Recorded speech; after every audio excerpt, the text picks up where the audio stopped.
Hello, welcome, and thanks so much for joining. This is Tips for the Transition, the Career Roadmap. And I'm Maria Tomás-Keegan. I created this show to share resources, tips, and strategies that help women navigate career and life challenges and changes, in fact. And most importantly, to let you know that you are not alone. Each week, my guest and I, through our conversation, encourage women to be more confident, resilient, and brave in their career and life choices. So we stream live weekly every Thursday at 10 a.m. Pacific time on the E360 TV network, which you can find on your favorite streaming service like Roku, Apple TV, and Amazon Fire TV. And we go live simultaneously on YouTube, LinkedIn, and Facebook, where you can interact with us. And if you prefer to listen to your favorite shows, we're also on all the podcast channels. So if something inspires you today, if it hits the mark for you and you want more, subscribe to your favorite channel. Leave us a comment. Share your favorite shows so we can create more ripples for women around the world. There's an old adage that says, do what you love and you'll never work a day in your life. It's a very powerful concept that emphasizes the magic of being immersed in what truly ignites your passion and gives you purpose. But this goal can feel really elusive, and we often can feel disconnected from what makes us happy. My guest calls this your genius zone, when you can align what matters most and create an impact in your world. Ruth Klein not only has found her genius zone, but she's also become the go-to guide for others trying to find theirs. Ruth isn't just any guide. She's the branding maestro behind expert celebrity branding, and she's the genius pen behind 7 bestsellers. She's also about empowering us corporate warriors and entrepreneurial spirits to unlock our full potential. If her name sounds familiar to you, it's because this is Ruth's encore visit to our show. With her background blending the nitty gritty of business with the soulfulness of clinical and spiritual psychology, Ruth gets it. She understands the grind, the ambition, and the dream. And she knows how health, healing, and consciousness play into the big picture. So let's pull back the curtain and discover our genius zone with Ruth. Welcome, Ruth. Good. Hello, Miss Maria. So great to be here. So wonderful. Again, thank you for returning. We Yeah. enjoyed our conversation so much, and it was one of our most popular episodes. I really wanted to bring you back and talk about another aspect of your brilliance. So let's get right into it. All right, let's do this. All right. So tell us, what is your definition? Yeah, let's get more clear. What is your definition of the genius zone? Yeah, it sounds elusive, and when people, when I go when I say to someone, let's go a little deeper and find your genius zone, and it's like, huh? But your genius zone is that place, when you're working or you're doing something and the time goes by so quickly and you get so absorbed and you enjoy it. Now, here's the interesting thing. A lot of times, what our genius zone offers us is it's easy. It's easy. So we don't think that it has much value or much merit because, oh, we just, this is so easy. How could it have value? I remember a client used to doodle. I mean, beautiful doodles. And then in beautiful, small print, she would say these very beautiful uh, quotes that she created that in gratitude and in love and all those quotes we love. And I said, oh my gosh, we need to start a book like that so that people can color, adults can color, they can go over it and it'll calm. And this is what she said: Ruth, they're just doodles. They're just doodles. I said, do you enjoy doing it? Oh, I love it. It's so relaxing, but it's so easy. It's doodles. And so that, Maria, is a lot of times what prevents us from reconnecting with our genius zone. Number one, we many times can't recognize it in ourselves. And number two, when someone brings it to our attention, there's a block there because somewhere along the line, a lot of people received a memo that things have to be hard, and they don't have to be hard. They just need to be in alignment. I love that. When you were describing that time, when time both kind of rushes by, where did the time go? Or it feels like it goes in slow motion because we are so enraptured with what it is we're doing because we love it so much. When you were describing that, I remember so well. There are several things in my life that I do that happens to me. Writing is one of them. I know you will resonate with that. So I get it when you said to her that, you should use your doodles and your words and make something of them, and her response, but they're just doodles. Exactly. And the worst part? The worst part is this was just at the beginning of the adult books coming out that were exactly like hers, right at the beginning. And she didn't see the possibility. She did not see the possibility. And to this day, when I see one of those books, I think back to that moment. Yeah. And it was like, what does it take? What does it take to get people to see their genius zone and really believe they can use it? I think in discussion, I had shared with you, I had written 5 books, 5, before I realized I could help people write books. That's one of my genius zones. It comes easily to me. I know what to do as a brander, as a marketer. I know what to do, but it took me 5 books. We need someone who we can feel safe with and who can give us guidance and put up a picture. This is your genius zone. Now let's look at all the ways you can make an impact with it. Okay, so therein lies the gap, right? So first, we have to recognize what that is, right? And when we're in it. And then figure out how to bridge the gap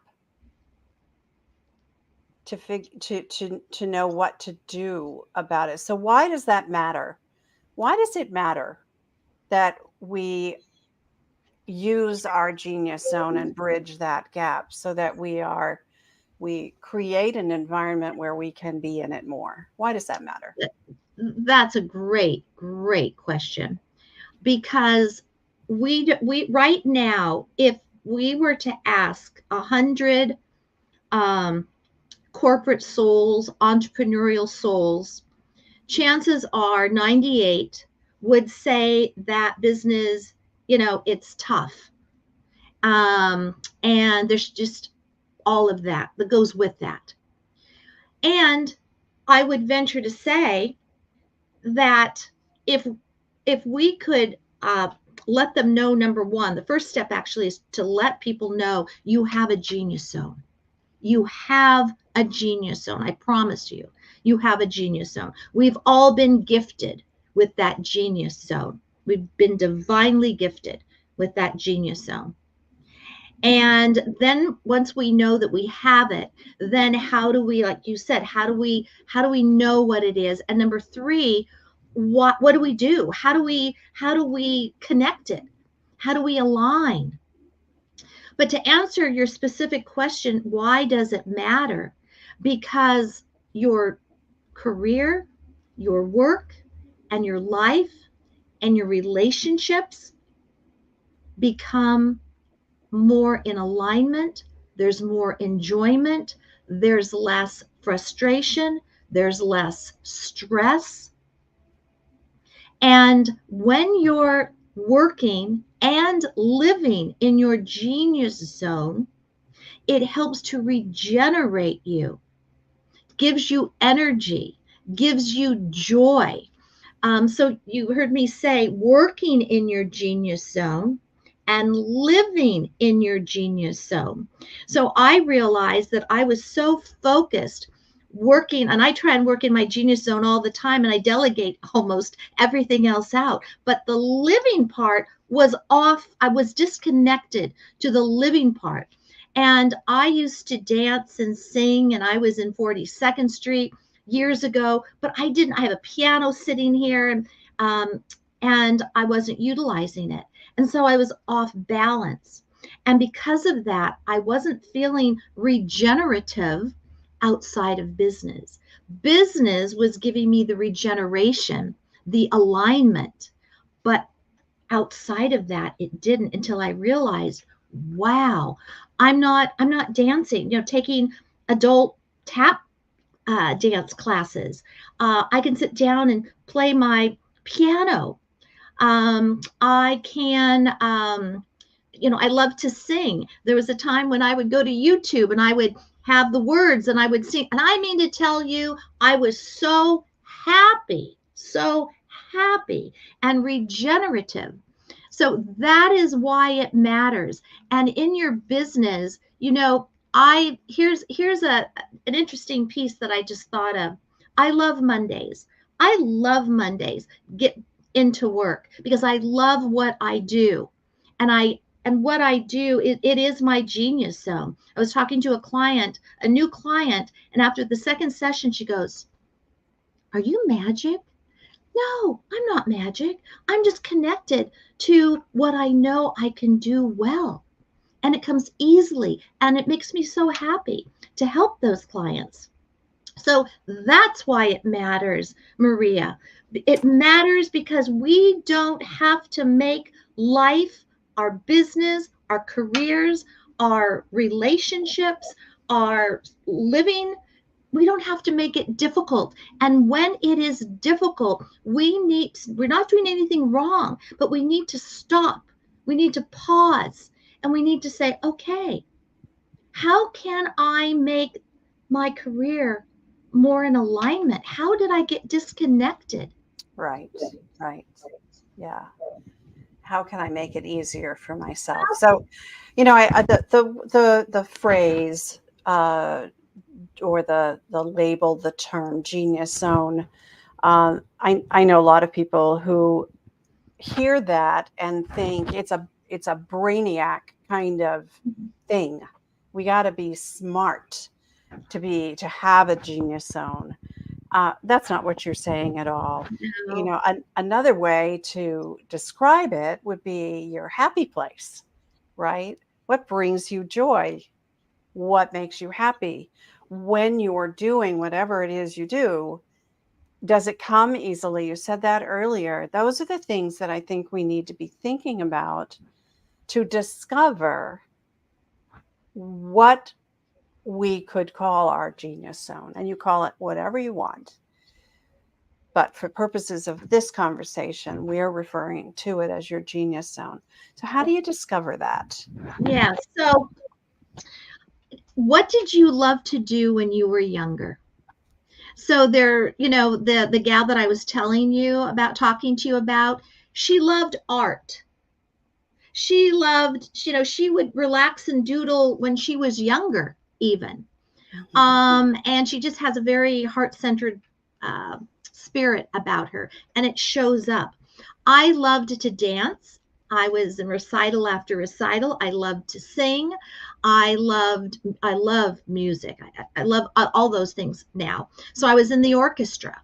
And I was very fortunate that I played the violin.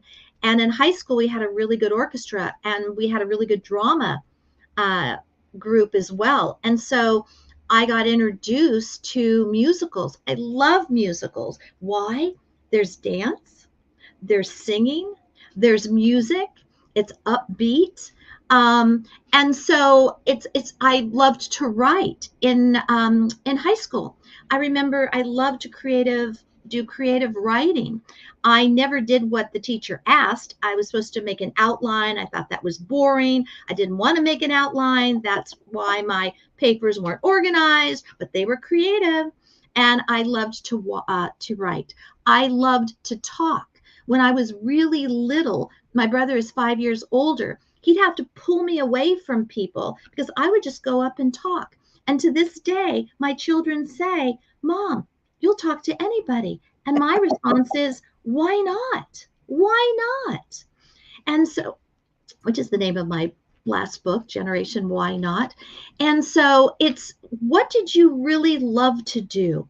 Now, interestingly enough, for people in the creative arts, were you told that you couldn't make a living doing that? And so you needed to do something else? All these messages, what were they? And I'm telling you, one of my gifts is to be able to talk to someone, ask them questions. And I often say, Maria, we each have this beautiful, beautiful puzzle, and no two puzzles are alike. Even twins have different fingerprints. So we all have different puzzles. And I so enjoy, and I have this intuitive knack where I ask the questions and it identifies people's puzzle pieces. Now, why is that important?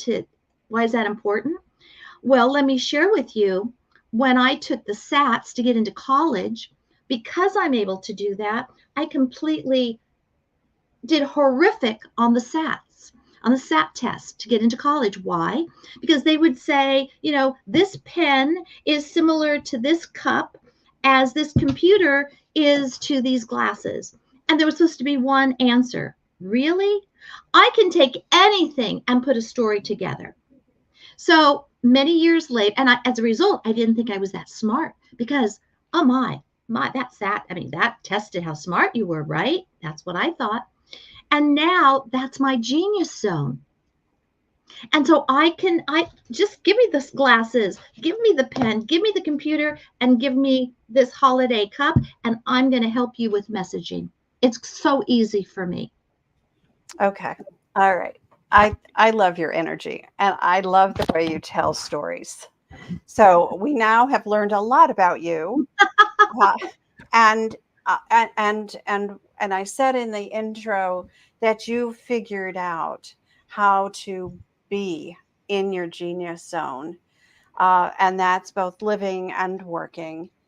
Uh, and I know that you're a prolific book writer. I know you've had a varied career. So I wonder if there is there a purpose? Is there a reason, a good reason that someone in corporate, thinking back to when I was there, would want to write a book? Mm-hmm.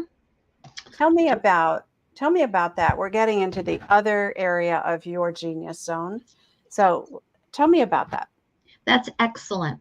So most recently, I helped someone in corporate write a book. And she was really concerned because her book didn't have anything to do with what she was doing in corporate America. And but it was an area that she loved, absolutely loved. And so she wrote the book, and unbeknownst to her, everyone in her division all of a sudden she had people talking about the book. They were buying the book. They were asking her about the book.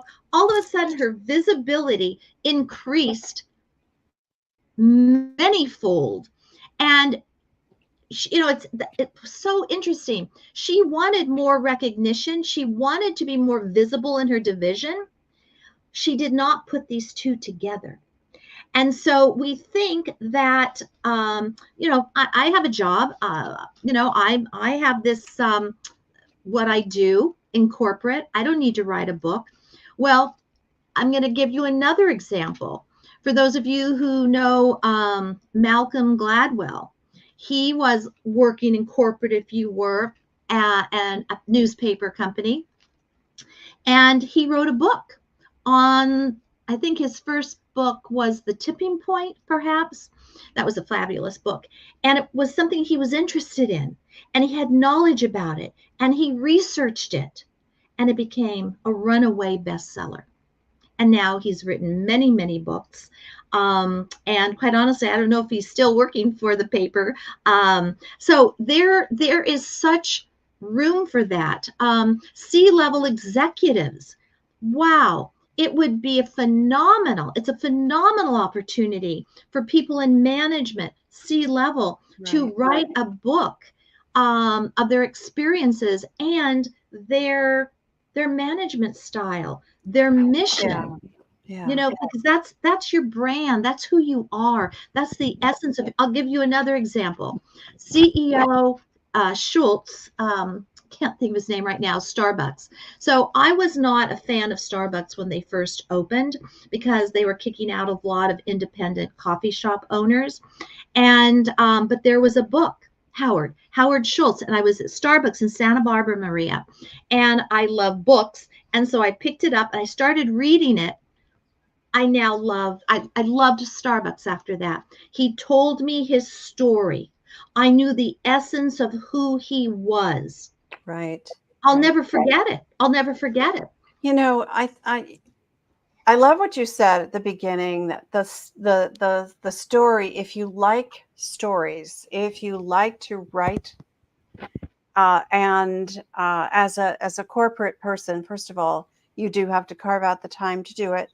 However, when you do, you have so much of your self to tell about. Mm-hmm. I have a former colleague, has become a dear friend. She, after I wrote my book, came to me and just asked some questions. So I mentored her a little bit, coached her a little bit about what would it take. She had this book of poetry in her since she was a little girl. Mm-hmm. And she'd just been writing these poems, and she had this dream of putting this book of poetry together. I helped her. I introduced her to a couple of publishers that I know, and they helped her produce her first book of poetry. She has since written a book about branding, personal branding, because she's been in corporate, in marketing, doing that for years. Exactly. And now she is a fiction writer as well, and has written 2 or 3 books in a series of fiction books. Yes. And she's still in corporate. Yes, and absolutely. This allows her to play in her genius zone. She calls it her happy place. Yeah. And still be in corporate and going through the grind and doing the marketing, executive marketing stuff that she does. And it feeds her soul. Yes, that's it. And I will share with you, there was because I want to respond. You mentioned something that's very insightful: time. You're in corporate, and the time element, or you're an entrepreneur for that matter, the time element. And so there is a client who was in corporate American marketing, and the owner of the company wanted my client to write a book. She didn't know how to write a book, and she thought, I don't have any time to do it. So there is a system. When I first wrote my book, I didn't know what I was doing. I'm very productive and time management, I get it. And so I made it very, a beautiful structure. And this gal, and I share that with my clients, so no matter how busy they are, but she was able to write this book about her boss and have a corporate job. Oh, and by the way, she has an Etsy store. She has Yeah. an Etsy store on the side, and she knits little Yeah. jackets and darling little Yeah. things for her dogs. And she's probably got a family, and she's probably involved in her community, and she's a best friend who probably a bunch of people that, we all have, we wear multiple hats, we have different roles.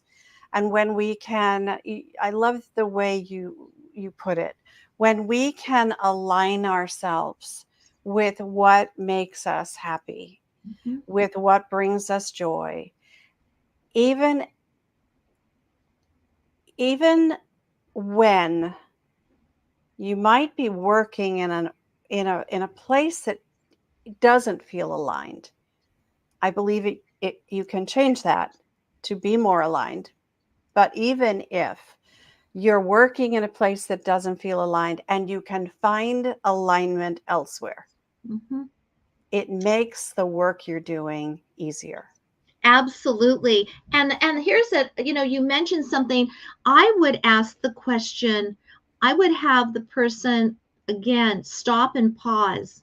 What is Mm, it about what I'm doing is draining my energy? right. And it Yep. could be another person. It could be that there's just not enough time allotted to do this. It might be they're not yet confident, and or they're too worried about the outcome. I'd Or want to they're know, not challenged. or they're not challenged. Yeah, Yeah. Lots of absolutely. reasons. Yeah. And but I think it's important that any of us, if we're not feeling that happy place or we're not in alignment with what we're doing, and this is a strong statement, and I've been saying this for the last 30 years, so please excuse me. Either find something that you are in alignment with, or get out. And I Yeah. know that seems extreme, but I have been sharing that for 30 years in corporate America and everywhere else. Yeah. Yeah. It draws a parallel to my corporate experience. And one of the things when I was in leadership positions that I worked really hard to do is identify, we're going to call it zones of genius, other people's zones of genius, so that they feel like they're contributing Yes. in the work they're doing, because it comes easily to them, because they can teach it easily, they can collaborate easily. When we are utilizing people's talents and gifts in the ways that make them feel valued and heard, then we've just created an environment that that allows for zones of genius to flourish. I love that. Zones of genius. Were you in the HR department? No. No.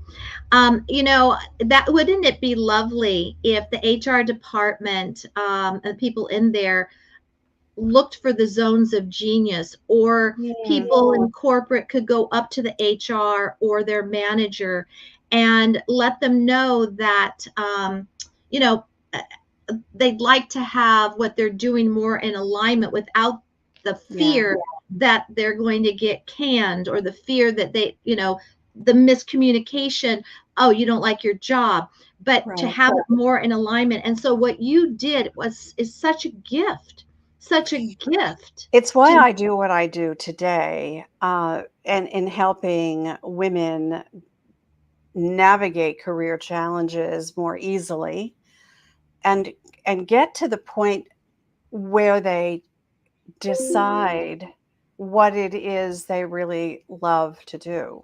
yeah, So, yeah, who are absolutely. you? What do you care most about? Mhm. What do you love to do? And how can you go do that, more of that in the work that you do in the world? Whether Yeah. you're working for somebody else or you're working for yourself, Mhm. it doesn't matter. But when you're Right. doing work that you love, it doesn't feel like work at all. Like I said, that old adage at the beginning. Um, yeah, And communication and relationships in business and outside of the business. Gosh, it makes such a difference because we all know how we get when we get anxious, when we get nervous, when we feel yeah, overwhelmed. yeah, yeah, yeah, absolutely. So, we were talking about writing a book and what that can do for you. It doesn't even have to be a book. It could be articles about things you care about, having them published in, syndicated Mhm. in online magazines Yeah. or real magazines. Um, when you talk about the things that you care most about, things you're passionate about, things you love to research Mhm. and you learn more about, and then you teach about that through your writing. It doesn't have Mhm. to be a whole book. It could Right. be a blog. You could It can be become a a blog. blogger, right? Yeah, absolutely. Yeah. You could also, because I'm always thinking of marketing and branding, an ebook, generating Yep. an ebook, a Yep. 20-page ebook, a 30-page ebook, Right. um, and having, a few of those out there. And blogging certainly is wonderful because blogging helps with search engine optimization once you get it on the website. So every Right. time, there's new material, the little spiders come and pick it up. And that's if you're, if we were talking about corporate people, I'm not sure they'd have a website or, a blog. But the one thing that keeps coming back to me is that, what it does for people in corporate is it elevates their thought leadership and Right. uh, the perception of others. And you wrote a book, you Right. wrote an article, you were published. Hmm. It does something It really about, does. all of a Yes. sudden they're going, you wrote a book, you're published, you're made number one on Amazon, you're a bestseller, whatever it is. Mhm. And then they look at you differently. Like, Right. It's I true. didn't recognize that So you had this in you. And yeah. now a lot of things change. Yes, and thought leadership is based on perception. And Absolutely. it's based on perception of the information, of the leadership qualities, of the novel ideas.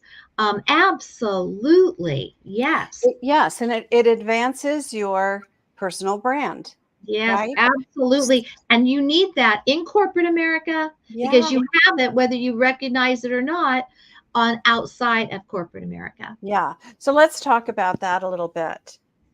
You are a brand strategist. So tell us about the advantages of elevating your personal brand, recognizing what it is.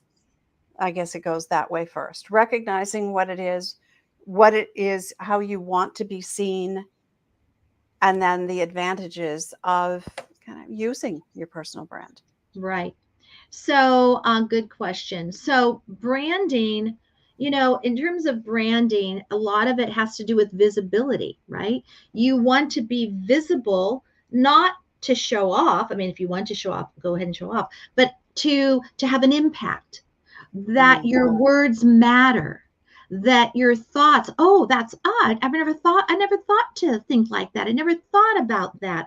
Oh, you've done research. That's really interesting. You know, I think maybe I need to start implementing that. That could really work. So there's a visibility piece, there's a huge credibility piece as well. And as you mentioned, Maria, I didn't know anything more the day after the book was published than the book before the day the book was published. And yet all of a sudden I was getting calls for speaking. And that's the other thing. Um, you know, people learn that, wow, you've got a mission, you stand for something, because a brand is, what do you stand for?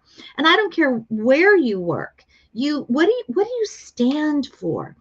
Integrity, reliability, uh, what is it? What is that? And in addition to that, there is a credible piece that once you have been published, again, whether it's a blog, whether it's an article, whether it's an ebook, whether it's a book, whether it's a white paper, all of a sudden your level of credibility and visibility goes up in the eyes of others, because they perceive you now as someone who is taking a stand, who now is making an impact, someone who is sharing their mission, their thoughts, their beliefs, their research.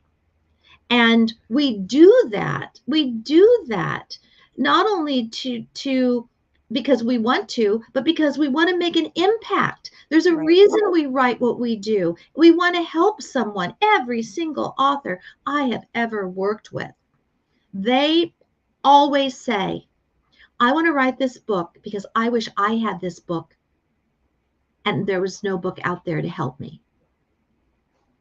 I love that. That is so true. It's the reason I wrote my book too. I was asked to. Would you put this in a book, please? Yeah, you see. And I resisted that idea for a long time, and then I finally started to think, well, if she asked me to write the book, I wonder if it would help others as well. And that was the impetus behind me writing my book. Yeah. And I think you're so right. I think that's why most authors write books. I think that it also it gives us credibility for sure. We are seen as thought leaders, whether what we write about people agree with or not. It also allows us to teach. Absolutely. And speak and be able to speak, right, for sure. and motivate and Motivate, and yeah, all of those inspire good people, things. Yeah. for transformation. I mean, Hmm. it just doesn't get better than all of that. Yeah, I think you're so right. And what does that do for us, right? So Ah, that elevates our confidence, right? We get to do what makes us happy. So tying it back to the genius zone, right? mhm. We get to play in a space that fills our soul. It really does. And you had mentioned how important it is when you were working in corporate to allow people to understand their contribution. Oh, Yeah. talk about contribution. Talk Yeah. about contribution. And what I love about a book, particularly, is that it's your legacy. Whether you're 20, 50, 72 and a half, once you write a book, that's your legacy, because that book goes into the Library of Congress and it will be here much longer than we will be. Yeah. That's a big deal to me. That's a Well, I mean, think about that. That's such a great point. I never thought about that. My book is there too. When you add those ISBN numbers to the back yeah. of your book, right? That's what happens to them, or one of the things. But yeah, I never thought about that. It will be here way longer than I will be. Way longer. And And the here, impact that can have over time is exactly. enormous. Exactly. So think about, you don't even know, Maria, how many people you've helped with your book. I don't know how many True. people I have helped with That's my so book. true. And and if you truly believe in this reciprocity, this law of reciprocity, then you know that what you put out expands. Yeah. And hence the importance of putting good things out Out. to Yeah. expand. Yeah. Yeah. I think about this, the reason I do this show, and I've done it for so long, is because I think of each episode and each beautiful conversation I have with women like you who share their brilliance. I think of these as, kind of a packaged Mhm. resource for someone out there. And if it helps just one Yes. nugget of wisdom out of one episode helps one woman out there, I've done a good thing. And Absolutely. and that Absolutely. and that just fills my heart, and that's why Yeah. I continue to do it. And Yes, you know, there's I an love expression. and now that it's on television and it's on the internet, on YouTube, it's going to live forever too, way longer than I Yeah. am. So, yeah, that Yeah. you know what, something just occurred to me that could be very heady and it could be very scary, and it could become a barrier for people to stepping outside of their comfort zone into their zone of genius to do things like that, because it's it can be scary. It can be. It can be scary. And our comfort zone is we're not thriving in our comfort zone. We're just existing. Yeah, nothing new is happening there. We're just existing. At least that's how I see it. Yeah, And there have been many times where I've retreated, that word retreated into my comfort zone because I just needed to get off the wheel. yeah. And there's purpose in There that, is right? purpose We in that. all need that safe haven, Absolutely. right? However, how long do we stay there? That's right. And what are we doing there, right? What are we doing And there? what are we doing there? But yes, it does have value. It Yeah. is a safe space. It is a space where you can, you know, like rebalance. But you said something that I want to share that I often think of this quote, and it's my parents would tell me this, and they would say, "You save one life, you save the world." Hmm. Yeah. Just help one person. Just be kind. Yeah. That gets us into a whole different conversation that we don't have time for today. But I love this.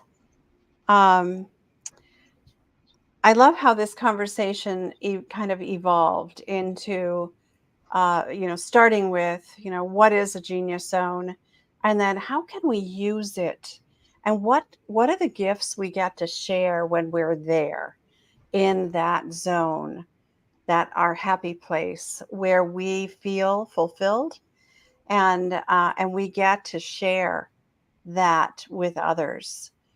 So it comes full circle. Mhm. It really does. It But really, really does. And I think one of the things that an easy thing to remember, if there's a part of your life that's not in alignment, that really stresses you out, that drains your energy, that oh man, I so don't want to do that. That's a good thing. That's a really good thing. Why is that a good thing? Because it's like knock knock, it's time to stop and pause and figure out what this is. And that's okay. yeah, That's how we grow. That's that's the right. beautiful piece about being here Yeah, is learning new lessons, learning new insights about who we are, how yeah, we function in the world. So it's a beautiful thing rather than go, oh, gee, go, wow, okay. This is yeah, a beautiful, I call it a treasure trove. yep, Things that aren't working are treasure troves. If yep. we Get stop, curious. Get yes, get curious. Yeah, curious and stop and pause and yeah, ask questions.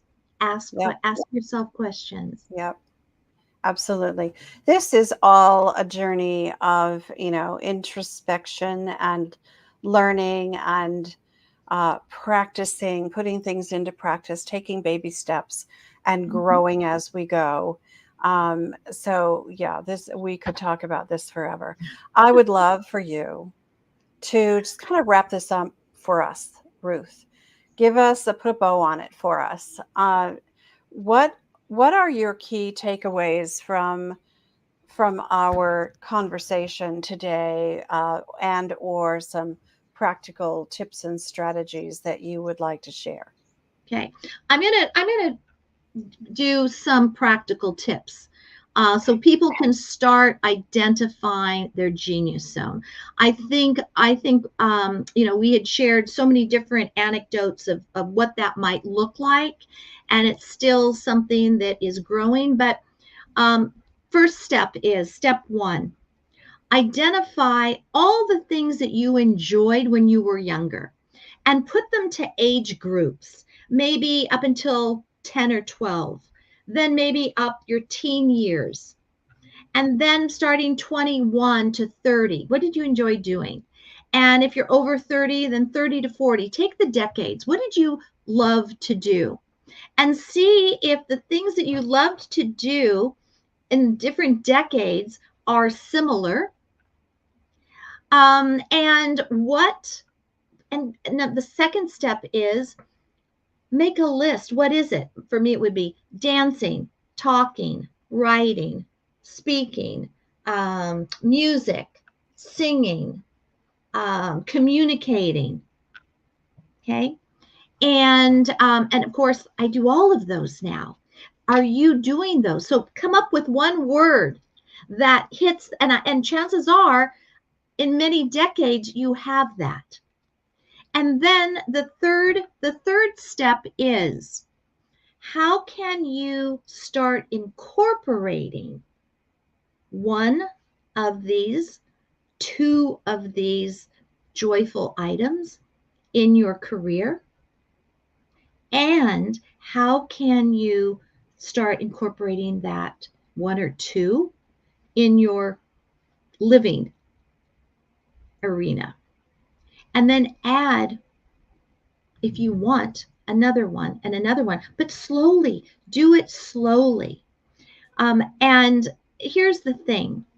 I think everyone, I don't care who you are, I think all of us would welcome a little more joy in our work life and in our living life. And I think it's also important, here's a takeaway too, is to honor your genius zone. And honoring means to value your genius zone. So think of something that you value, anything that you value, your kids, your health, an inanimate object, whatever it is you value. How do you take care of it? How do you communicate with it? How do you focus in on it? All those things. And that is how you honor your genius zone. I love that. I love that. Honor your genius zone. Honor those things that make you unique and special, and treat them well, and allow them to come out and play Yeah. to make you And, happy. and Yeah. I'm telling you, it runs the gamut. Um, you know, um, in my most recent book, I interviewed two autistic young men. One was like, what was he? Maybe 13, 12. And he always wanted to be an actor. And he ended up getting a multi-million-dollar contract, acting contract. That was his genius zone. He was so focused on that. And another severely autistic, wonderful, wonderful, wonderful young man. He loves to write, but he doesn't speak. And so he wrote this amazing manifesto with a pen in his mouth. Wow. And he has spoken to the UN, United Nations, during Autism Week. So this genius zone, I'm telling you, it runs so deeply, Maria. It serves everybody. It serves us. It serves us personally. It serves our community. It serves humankind, all of that. And if you want to be in service, if you truly want to be in service, reconnect to your genius zone and make the impact that you were meant to make. Love that. Love that. Ruth, thank you. I love your energy. I said that before. And I love your message.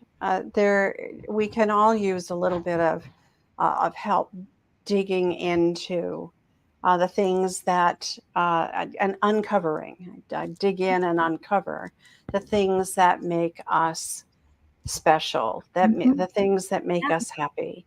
And Yeah. when we do more of those and less of the things that don't make us happy, then we become much more productive people, easier and happier to be around people. Our mindset is positive, and we exude that. So, Yeah. yeah, I Yes. want to be around more people like that, don't you? Yeah. Absolutely. And they're saying anxiety is an epidemic. This is a Yeah, wonderful way to considerably lower your anxiety. yeah, I agree. Yeah. All right, Ruth. I know that there are going to be lots of people out there who are going to want to get in touch with you. Tell us the one best way for them to do that. I think the best way, quite honestly, is to connect with me on my website, Okay. because there you can, sign up for a chat with me, kind of like exploratory. We can talk about, I can help you start the process of identifying your genius zone. I'd ask you a couple of questions. That'd be fun. And you can also write me a note if you want. So there's just, I think that's the best way. In terms of social media, I love Instagram. That's probably my favorite. So feel free to DM me, and it's just Ruth.Klein on Instagram. And I'd love to connect and help people reconnect with their That's genius great. zone. That's great. And Ruth's Instagram link will be in the show notes, along with a free gift that she has offered to everyone in our audience, which is the 5-step guide to increase productivity and income. So, Ruth, thank you so much for that. I appreciate your being here. Thanks for your gift of being you and sharing you, and the gifts that you offer in all of the books that you write. Thank you so much for being here again. Thank you, Maria. And for those who are watching and listening, I appreciate that you are a part of our community. So if you enjoyed this episode, please subscribe, leave a comment, click a star, and share it. And let us know what you liked about it. As I said at the top of the show, I love creating and sharing resources for women. And as a life coach and a career coach, I work with women to help them navigate challenging times more quickly and gracefully. So if something in this episode resonates and you would like a fresh perspective, let's have a chat. The links to connect with us, as I said, are in the show notes below. So I'd love to connect with you. And then let's meet again here next Thursday, like every Thursday at 10 a.m. Pacific time, for another inspiring conversation. Because you know what? I believe it's our time to thrive. So let's thrive together. Till next time, I'm Maria Tomás-Keegan, helping you turn transition into triumph.